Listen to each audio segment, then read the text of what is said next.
자, 1번 문제 보면은 메탄의 이 고발열량 H가 9,500kcal다. 그러면은 저발열량이 얼마인가? 메탄이 2몰의 산소하고 반응해서 CO2 1몰하고 2몰의 H2O를 만들죠. 근데 이때 이 워터 베이퍼, 그러니까 가스에서 물이 베이퍼로 되는데 킬로몰당 1800kcal가 소모되니까 1세제곱미터의 워터 베이퍼를 만드는데 482kcal가 소모되죠.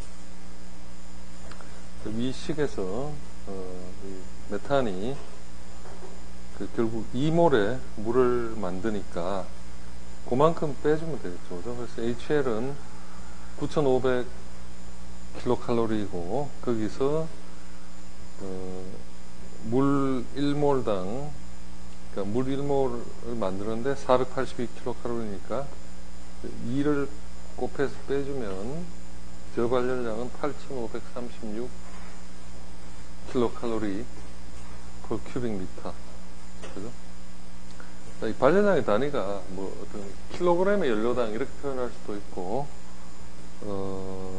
이 부피당, 연료의 부피당, 우리가 연료가 뭐 고체일 땐 당연히 매수로 해주면 좋을 테고, 이렇게 가스일 때는 부피 사용할 수도 있고 또 질량 사용할 수도 있고, 거기에 맞춰서 계산하면 되겠죠. 2번 문제. 자, 이게 질문들이 굉장히 많았는데 좀 자세히 한번 봅시다. A liquid fuel, 액체 연료가 고발열량이 킬로그램당 1600kcal를 소모하고, 이 연료는 구성 성분이 12%의 H와 0.3%의 H2O가 있습니다. 자, 이미 액체 상태고 0.3%의 H2O 있다는 것은 H2O가 가스가 되고 물이 되고 이게 단계를 이미 다 거친 상태고, 이건 하나의 어떤 백그라운드 값이 되겠죠. 그러니까 순수하게 H가 어떤 변화할 때 이 0.3%는 베이스로 더해주면 되는 그런 개수가 되겠죠. 자, 그래서 이 연료에 포함된 수소는 0.12%, H2O는 0.03%니까 고발열량에서 이 600kcal per kg을 빼줘야 되는데, 600이라는 결국 그 수소 하나에 대한 부분이죠, 그죠?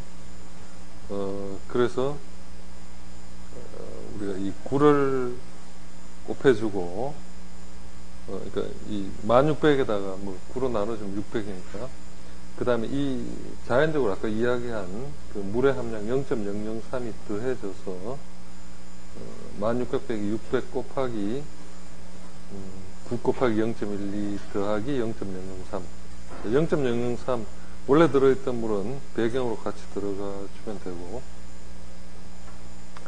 그래서 9950이 되겠습니다. 이게 좀 뭐 약간 복잡하단 복잡했지만 두 개를 하여튼 나눠서 분리해서 보면 됐고. 자, 세 번째 문제. 자, 프로판 가스의 저발열량이 22,280kcal. 자, 이 단위가 근데 부피죠. 세제곱미터당. 이때 고발열량은 어떻게 되느냐. 프로판은 연소되는 과정에 CO2와 H2O를 만들기 위해서 산소 5개가 필요하니까. 자, 그리고 이때 물의 히팅 밸류가 1800kcal죠. 1몰당, 1kmol당. 자, 근데 이 부피가, 이제 우리가 지금 질문이 부피로 물었으니까, 결국 22.4세제곱미터의 부피를 1몰 만드는데, 이 1800, 그래서 큐빅미터당 킬로칼로리는 482.14. 자, 그래서 고발열량이니까 22,280 주어진 데다가 482.14 곱하기 물 4몰 해서 답은 24,209 킬로칼로리 per 큐빅미터. 3번 문제.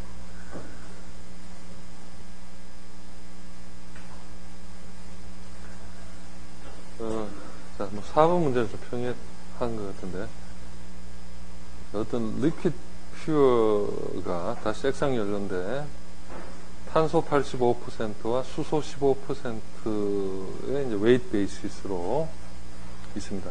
자, 1kg의 연료가 존재한다면은 탄소는 0.85kg, 수소는 0.15kg만큼 있겠죠. 자, 이때 how much CO2 is released in volume? 뭐 일반적인 탄소와 산소의 반응만 감안해도 탄소 12kg당 22.4세제곱미터 만들고 1kg 탄소가 X라면은 킬로그램의 탄소가 연소될 때 CO2는 1.867 세제곱미터가 나오죠. 그죠? 자, 근데 순수하게 이 연료의 탄소가 85%니까 0.85를 곱해주면은 1.587 세제곱미터. 가 되겠죠. 자, 그 다음에 5번째 문제. 이게 질문이 참 많은 것 같은데.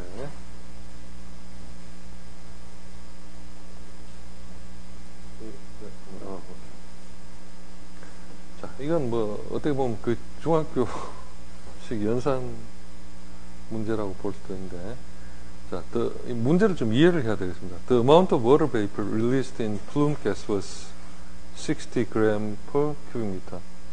자, 어떤 플룸 가스, 연기가 꿀뚝에서 배출이 되는데, 그 1세제곱미터의 연기 안에 수증기가 60g다. 결국 어떤 물속의 수증기의 농도가 되겠죠, 그죠? 자, 이 무게 단위로 표현된 것을 mass per volume 형태를 지금 질문하는 바는 What is the relative portion, volume percentage of water in the plume gas? 결국 부피로 바꿔달라는 거죠. 자, 그래서 일단 주어진 조건은 1세제곱미터 플룸 가스에 60g 물이 있고, 이것을 부피로 전환하려면은 핵심적인 게 물 1kg당 22.4 세제곱미터. 그 다음에 단위만 맞춰주면은 킬로그램 대 1000g, 그 다음에 100% 퍼센트 단위로 바꿔주면은 결국 1세제곱미터에 수증기 60g 있다는 것은 1세제곱미터에 7.4667%가 물이다. 그죠? 그러니까, 뭐, 100세제곱미터에 연기가 나왔다. 그러면 그 중에 7.4667%는 수증기다. 이런 말이죠.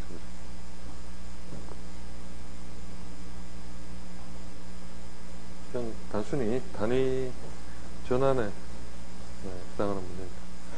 뭐, 이렇게 풀고 나면 좀 심플하지만, 그걸 좀 생각하는 게 약간 복잡할 수는 있지만 이게 좀 아직은 경험 부족이니까 여러분들 이런 문제를 좀 더 뭐 이런 식으로 접해보면은 이제 다음 풀이할 때 좀 쉬워지겠죠.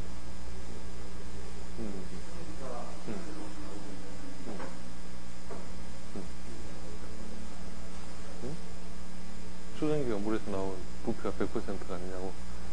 우리가 그러면은 여름철에 뭐 상대 습도가 100%다. 80%다. 그런 말을 왜 할까? 항상 100%면은. 어떤 온도에 물이 찰 수 있는, 그 정도가 정해져 있는데, 100%까지 갔을 때 100%고, 50%면은 50%고, 상대 습도 겨울에 0으로 떨어질 때 많죠. 여름에 100% 올라갈 때 많죠. 그 부피에 다 찰 수는 없지. 지금도 뭐 그런 식으로 따지자면, 지금 조금 전에 문제 같은 경우는 상대 습도가 뭐 7%다. 뭐, 꼭 그렇게 표현할 수, 온도에 따르면 그렇게 감안은 안 되지만, 하여튼 상대적으로 7% 정도가 물러찼다는 거죠.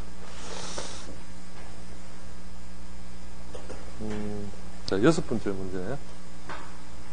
A liquid fuel consists of 87% carbon and 13% of hydrogen. What is the theoretical air demand, A not 값, for its complete combustion? 자, 완전 연소하는데 A0 값이 얼마냐? 자, 킬로그램의 연료. 이런 문제, 우리 뭐 퀴즈에서도 당연히 나올 문제인데, 이게 두 가지 기준이 필요합니다. 연료는 1kg을 사용하고, 그러니까 지금 87대 13%니까 탄소가 0.87kg, 수소는 0.13kg. 근데 최종적으로 분자에 부피가 들어가죠. 큐빅미터로 물으니까 이 연료는 킬로, 발생하는 것은 부피. 그래서 최종적으로 우리가 산소 필요 산소량을 구한 다음에 그 다음에 분모는 0.21로 나눠져요. 0.232 무게 기준이 아니라. 왜냐하면 분자가 부피니까 분자를 맞춰주기 위해서. 자, 일단 필요 산소량 O-낫은 1.867C 더하기 5.6H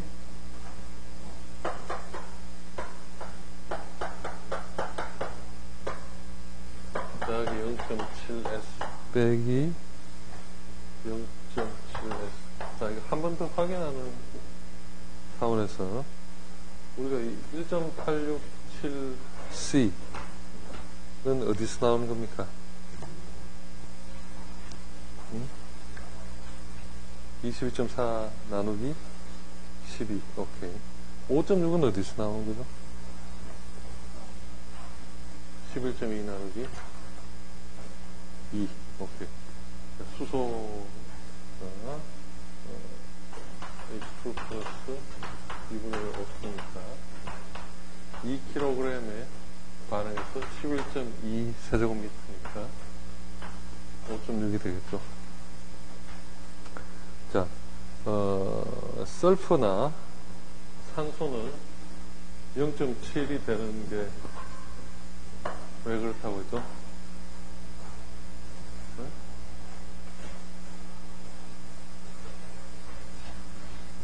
소년태. 왜 0.7이 되지? 뭐 나누기 뭐 하면 0.7이 되나?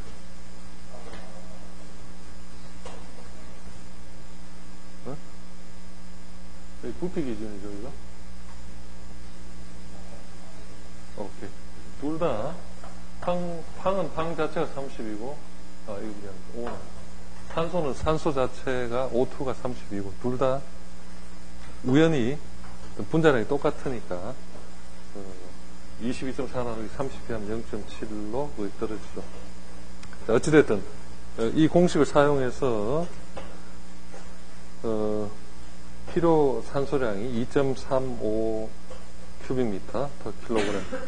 자, 근데 우리가 필요한 것은 부피, 킬로그램당 부피니까 분모를 0.21로 나눠줘서 최종적으로 필요한 공개량은 11.2 큐빅미터가 됩니다.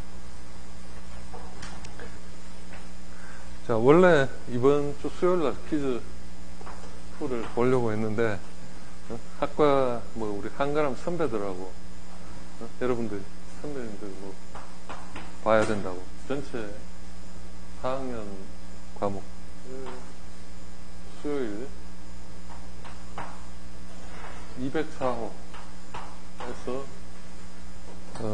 우리 한가람 동문들하고 만나서 이야기하는 그 시점에 출석을 부르라고 학과장이 이야기를 해서 이거 휴강이 아니고 하여튼 출석을 그때 부르도록 할 테니까 시험은 다음 주 월요일이 또 휴일이죠, 그죠? 그래서 한 주 결과적으로 늦춰서 27일 날 보도록 하겠습니다. 그래서 시험 문제는 다 내놨는데 오늘 공부하는 내용까지 조금 더 포함해서 보도록 하겠습니다.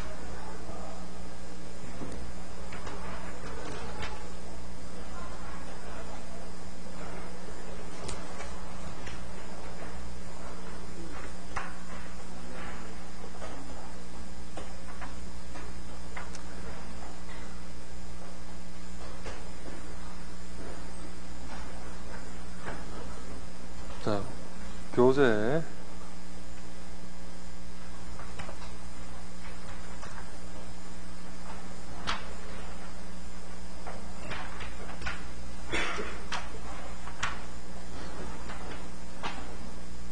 370쪽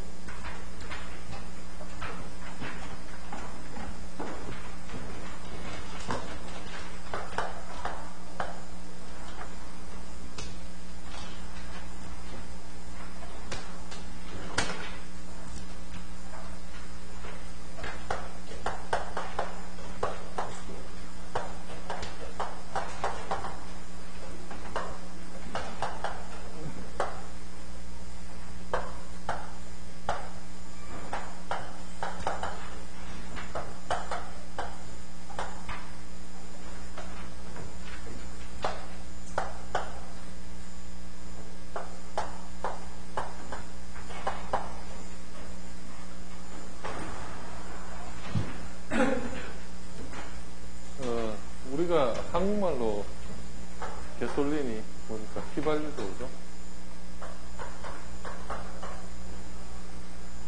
근데 이걸 미국 사람들은 이걸 뭐 가솔린이라고 이야기하지 않고 주로 뭐라고 발음하겠습니까?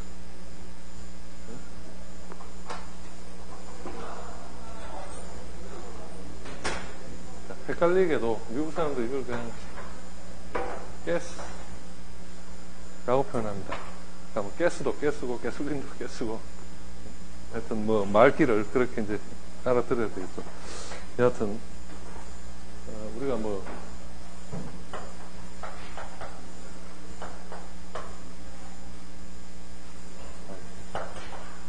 코카콜라를 코크라고 하듯이 이렇게 발음하면 이것도 뭐하고 같은 말이 됩니까?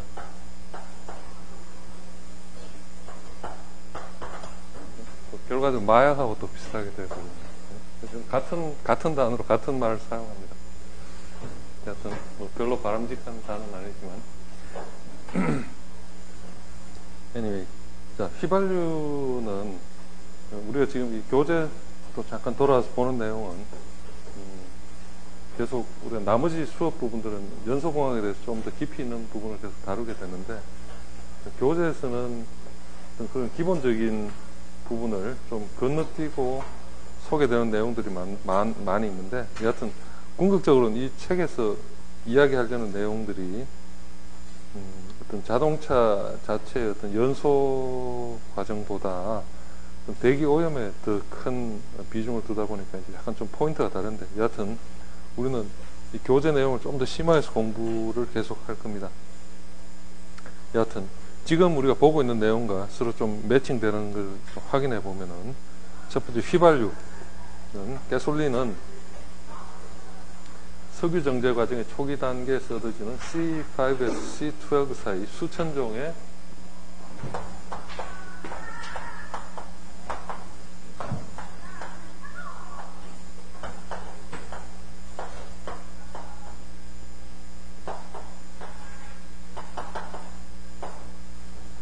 several thousand chemicals. 이 휘발유가 어떤 성분이냐 이렇게 이야기하면은 그냥 절대 하나로 이야기할 수 없는 게 이렇게 수천 가지가 존재한다. 왜? 여러분들이 유기학 공부하다 보면은 뭐 알칸, 알켄 뭐 이런 거 보면은 그 순열 조합이 그냥 무궁무진하게 확장이 될 수가 있죠. 이렇게 C5에서 12라는 것조차 얼마나 많은 화학물질들이 그 사이에 존재하겠습니까? 그죠?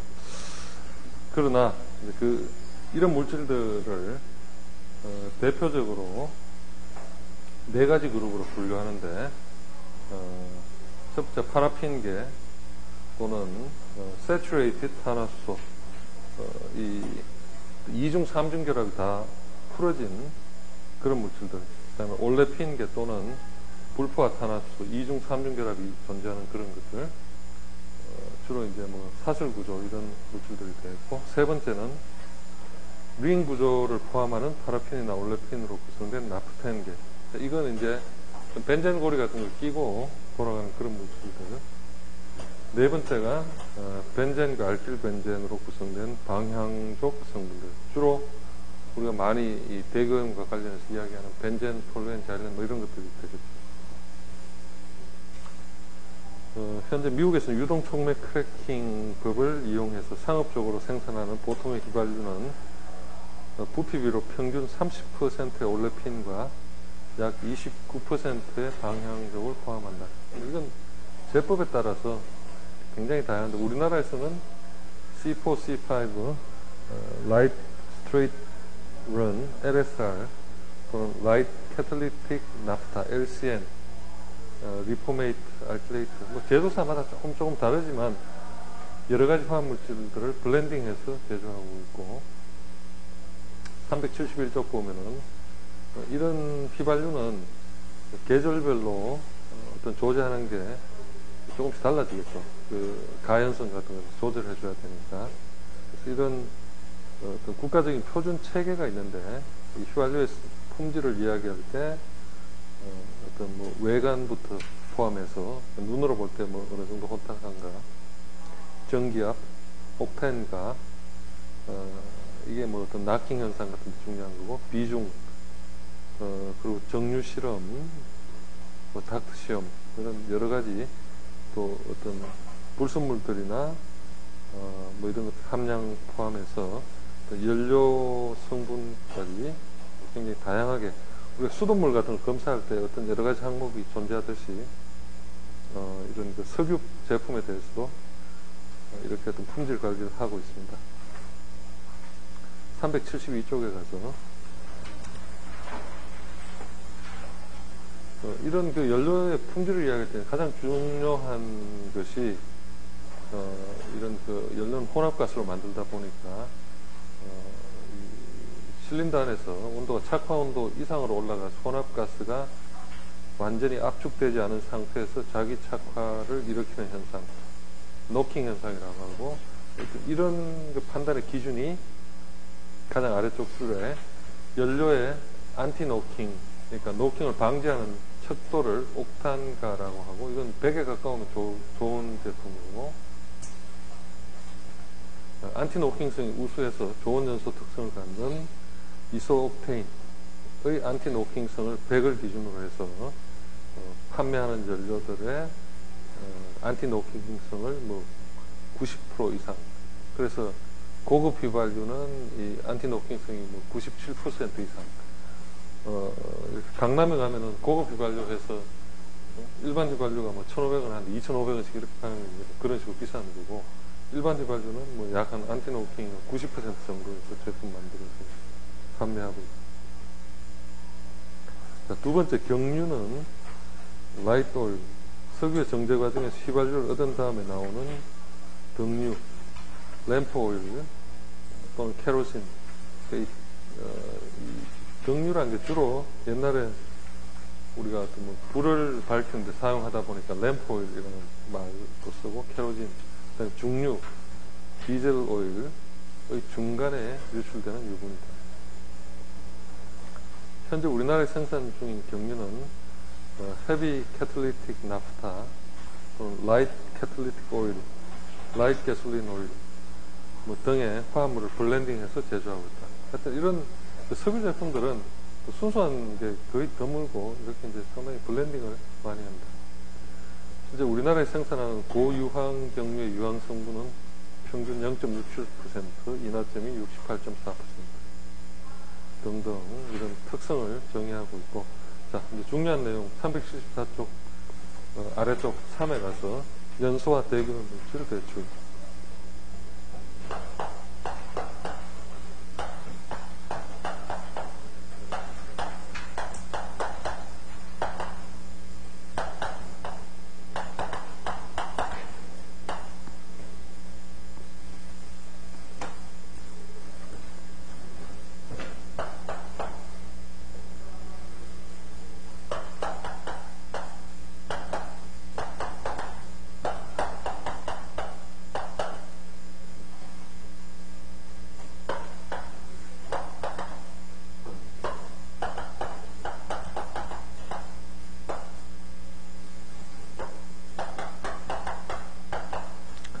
필요에 따라 공기 연료비 또는 연료 공기비 뭐 이런 이제 표현을 많이 사용하는데 연소에 사용하는 연료를 일반적으로 탄화수소 화합물이라 가정하고 공기를 이용한 연소, 즉 산소에 의한 연료의 연소 반응을 살펴보자 하고 있습니다. 하나의 어떤 구체적인 예로 지금 375쪽 보면은 화학식 C가 몇 개입니까? 8개, H가 16개.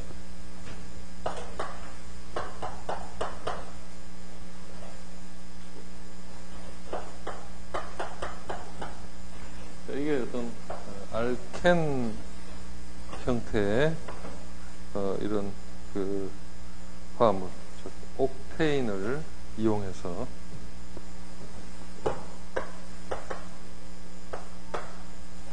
연소를 하는 과정을 가정해 보면은, 자, 이 옥테인을 연소하는데 산소 플러스 AO2 플러스 3.76 A N2. 자, 여기서 A 값은 이때까지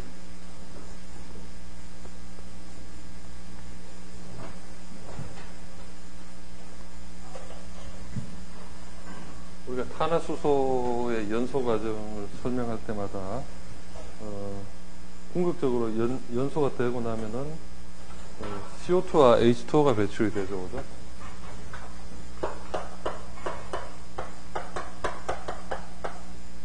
자, 지금까지 우리가 봐왔던 내용은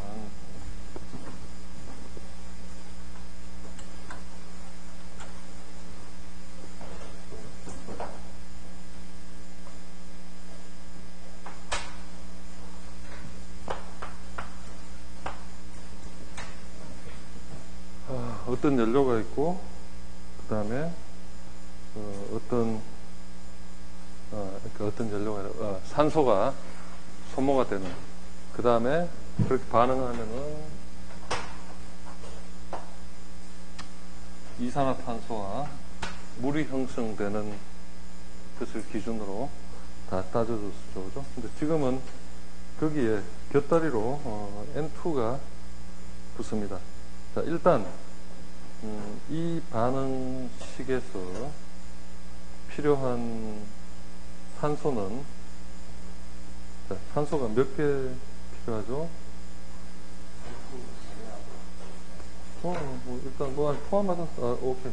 일단 제외하고 뭐 간단하게 보면은, 자, 산소가 12개가 필요하게 되죠, 그죠?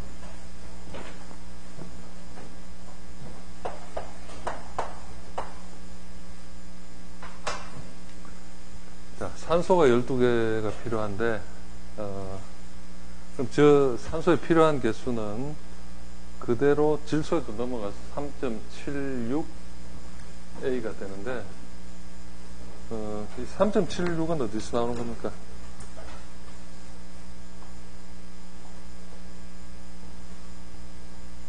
보세요. 3.76은 어디서 나오지?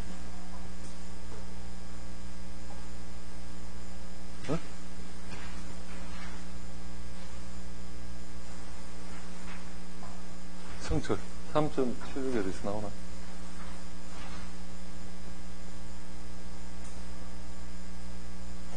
인수 3.76이 왜 붙었죠, 이게 도대체?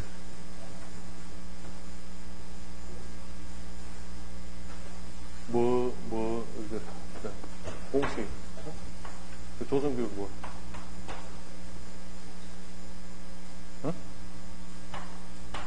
이거죠. 탄소 하나당 질소가 이렇게 달라붙으니까. 이 표현을, 사실 이게 뭐 이순합수나 이건 대수에 지장이 없는 내용이지만, 정확하게 우리가 어떤 연료에 들어가는 공기를 포괄적으로 이야기할 때는 우리가 이때까지는 이 부분만 계산하고서 저 부분 나누기, 산소 필요한 거 나누기 0.21 또는 뭐 0.23 이런 식으로 계산했는데 지금 그게 아니라 이렇게 포함하면은 이 전체가 어떤 필요한 공기량이 다 동시에 감안되는 거죠. 그래서 개수를 맞춰주면은 8CO2, 8H2O, 그 다음에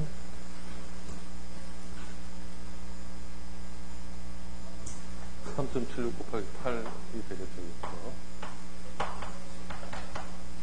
자, 이렇게 이제 다 맞춰주니까,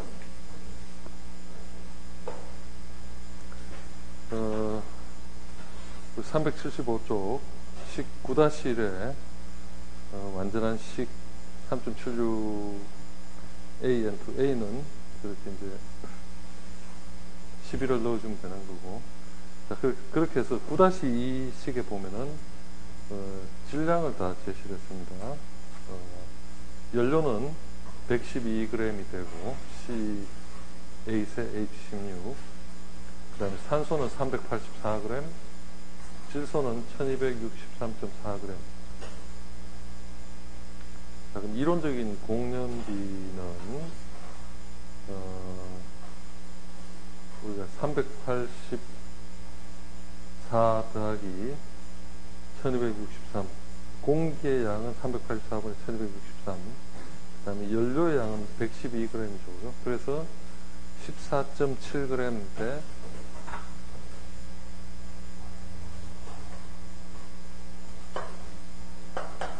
AF 레이쇼는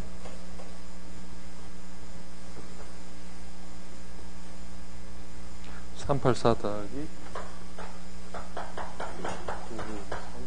나누기 112. 오케이. 그래서 14.7 g/kg.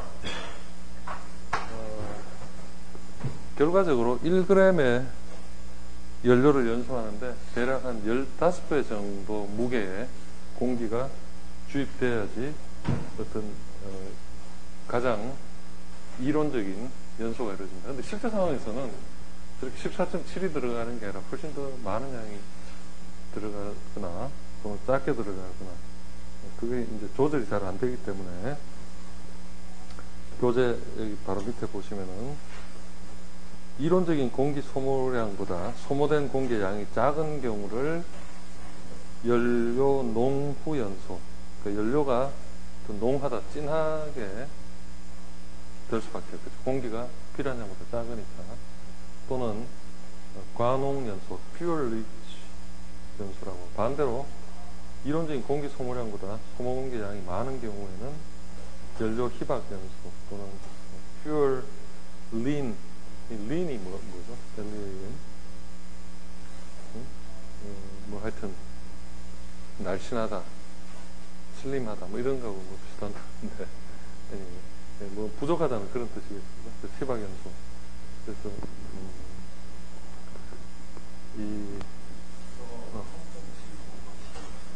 그렇지. 곱하기 10.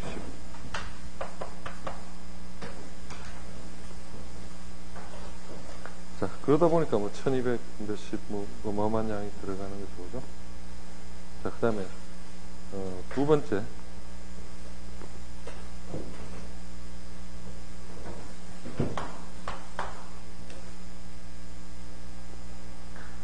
연료가 연소할 때 이론적으로 소모하는 일정량의 공기에 비해서 실제적으로 소모하거나 또는 사용한 공기의 양을 알아보기 위해서 9-4 식과 같이 당량비 equivalent ratio를 정의한다.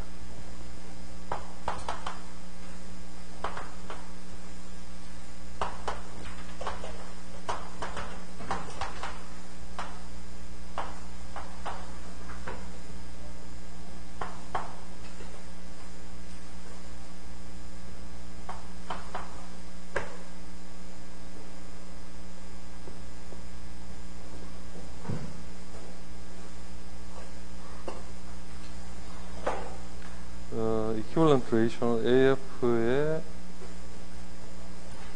stoichiometric과 actual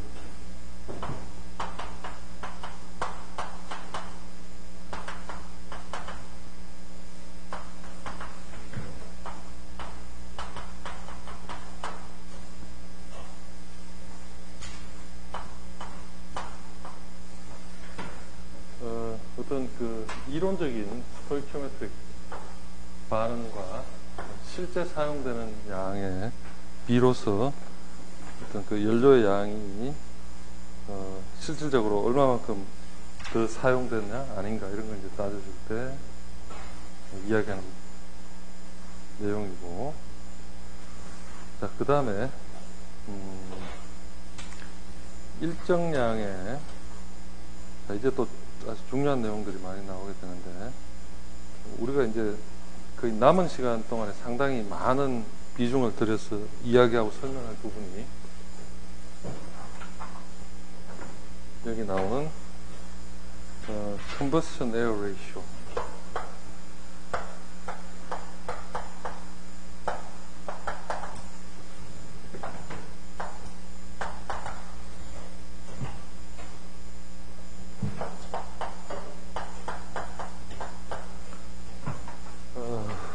자, 지금 우리가 연소공학의 가장 큰 그림은, 중요한 그림은 궁극적으로 어떻게 하면 효율적으로 연료를 사용하느냐, 또 어떤 오염을 줄이느냐, 뭐 이런 부분이기 때문에 이 많은 부분이 어떻게 하면은 어떤 최적의 공기를 공급하고, 그 다음에 또 그 공기가 연소했을 때 이산화탄소를 어떤 수준으로 컨트롤하느냐, 뭐 이런 것과 이제 연관이 됩니다. 그래서 이제 이론적인 내용 조금 더 보면은,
그래서 뭐 유수하면서 여러분들 기사시험 같은 거 많이 이야기했는데, 뭐 기사시험 같은 거 보면 아마도 지금 여기 소개하는 이 네 가지 개념이 연소공학의 가장 핵심적인 키워드가 될 겁니다.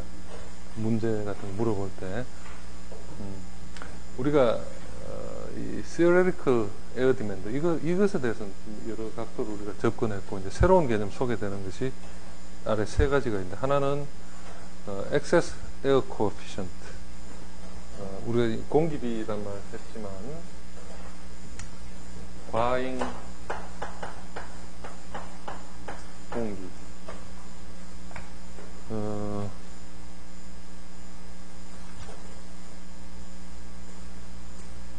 그 다음에 dry combustion gas, 근연소 가스량.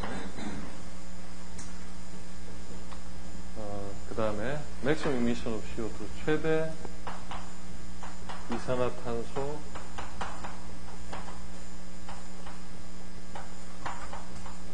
생성률. 우리말 번역이 좀 애매한데, 여하튼, 이런 이제 아래쪽 세 가지 개념을 많이 보게 되겠습니다. 이 개념들이 뭔가,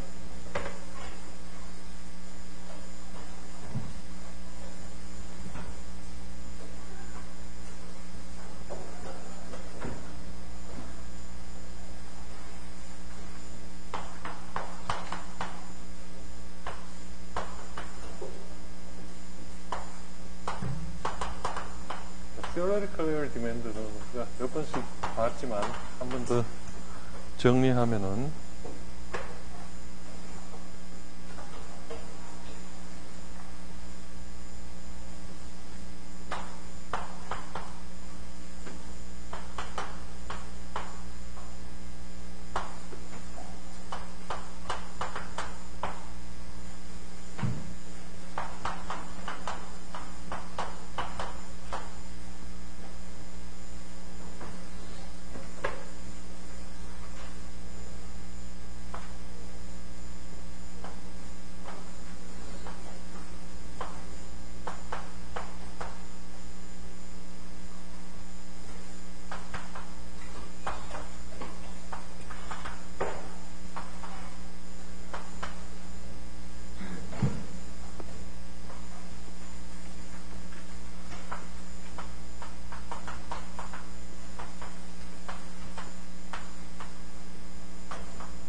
자, 우리가 이 이론적인 산소량을 표현하는 것을 뭐, 부피 중심이 될 수도 있고, 질량 중심이 될 수도 있지만, 어떤 뭐, 기체 연료를 사용한다든가 이럴 때는, 부피를 일단 기본으로 본다면, 아까 이야기한 것처럼 뭐 1.86, 5.6, 뭐 이런 게 왜 나오는 건 봤었고, 모두 다 플러스하게, 파지티브하게 히팅 밸류에 기여하는데, 산소의 경우만 그 물의 형성에 관여해서 네거티브하게 빼주는 부분이고, 정말 중요한 게 이렇게 식을 구해서 이론 공기량을 물을 때 분모에 0.21을 나눠주지만,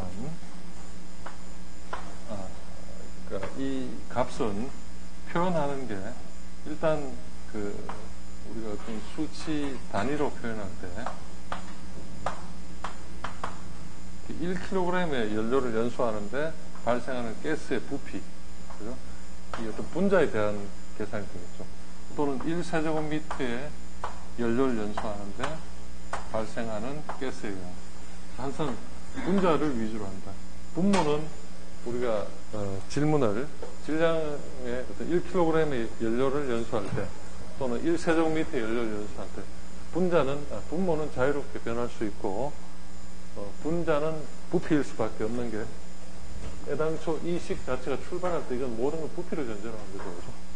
이 값들은 22.4세제곱미터에 대한 각각의 성분들의 소모량을 넣은 거기 때문에 질문을 할 때 이런 식으로 할 때가 많지만 또 이런 식으로 하는 경우도 많으니까 각각에 대해서 분리해서 생각을 해야 되겠죠.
내용이 조금 어려워지려고 하는데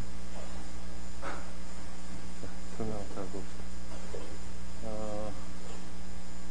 이 M이라는 개념이 시험에서 자주 등장하게 됩니다. 이게 기사시험 같은 자주 나와서 굉장히 강조되는 부분인데요. Excess Air Coefficient, 과잉 공기 개수. 과잉 공기 개수라는 말이 어디서 출발하느냐 하면은 지금처럼 이 두 가지 개념의 차이에서 출발하는데 어떤 연료를 연소할 때 실제 연소에 소모되는 공기의 양 A 그리고 이론적으로 필요한 공기의 양 A not. 자, 이 둘 중에 실제 사용되는 그 이론적인 양 간의 어떤 크기를 따진다면 항상 어느 게 더 많을 수밖에 없죠. 이게 많습니까? 이게 많습니까? 실제가 항상 많을 수밖에 없죠. 항상 어떤 연료가 타려면은 어떤 어느 정도는 조금 과하게 들어갈 수밖에 없겠죠. 이론적으로 딱 들어가면 다 타지 않으니까. 그래서 실제 소모되는 양은 이론적으로 필요한 양보다 뭔가 약간 뻥튀기가 돼야 되죠. 그죠? 그만큼 부풀어지는 부분이 바로 excess air coefficient M이라고 표현합니다. 자, 그렇게 표현하면은 실제 과잉되는 공기, excess air coefficient가 아니라 실제 과잉되는 공기 부분은 수식적으로 표현하면은 어떻게 표현할 수가 있죠? 이 공식에서 실제 과한 부분이 어떻게 되죠? 수학적으로 표현하면 그렇죠. A-M 분의 A 낫입니까? 아니, 이게 아니지.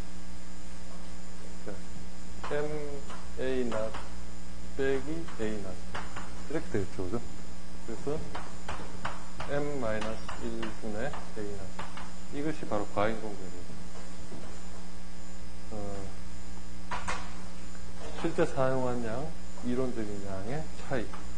그만큼이 과하게 들어간 부분이 되겠죠.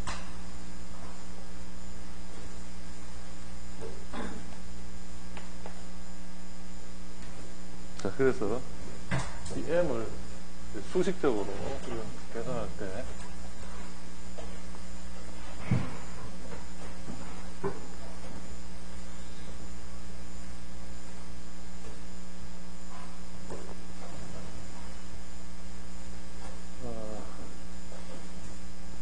자, 이 M 과잉 산소 개수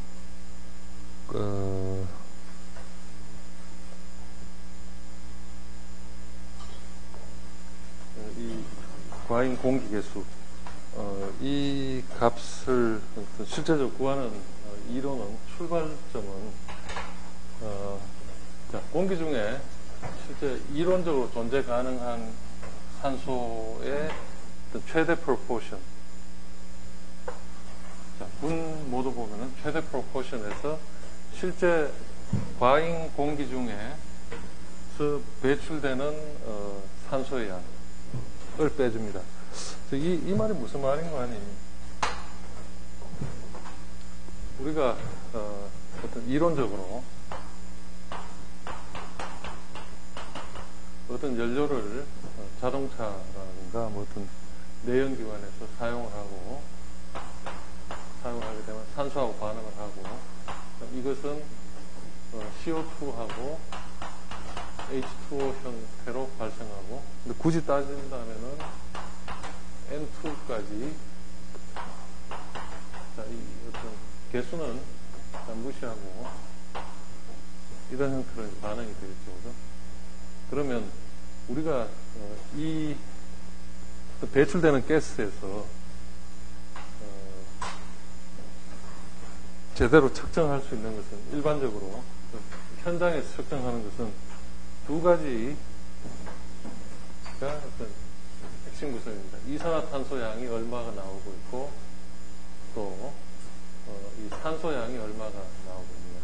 그러니까 이론적으로는 이 산소가 다 소모가 되고 여기서 안 나와야 되죠, 그죠? 그렇지만 이제 빠져나오는 놈이 있겠죠. 그러니까 그 부분이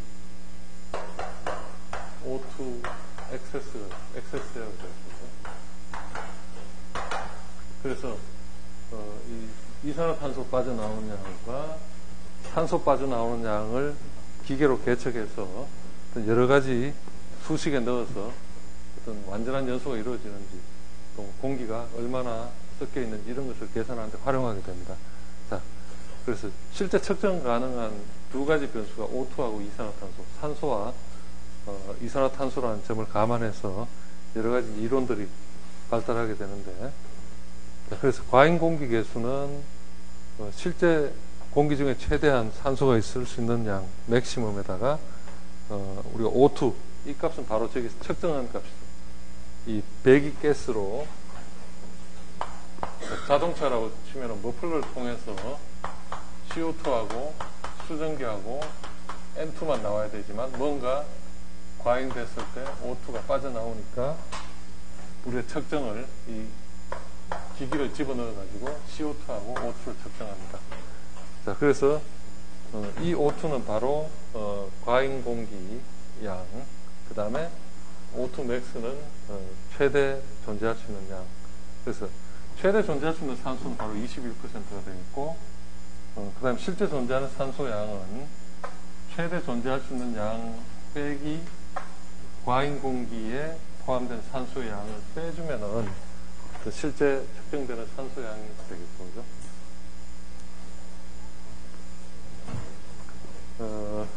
자, 저렇게 해서 우리 과잉 공기가, 그러니까 이 양이 엑세스 에어 중에 산소량이 이 크면 클수록 어떻게 되죠?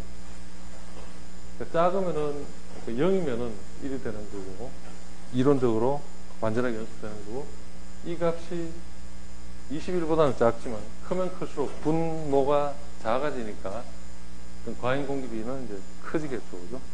당연히 이 프로포션이 커지니까 작아지면 작아질수록 또 반대 현상이 나타날 테고.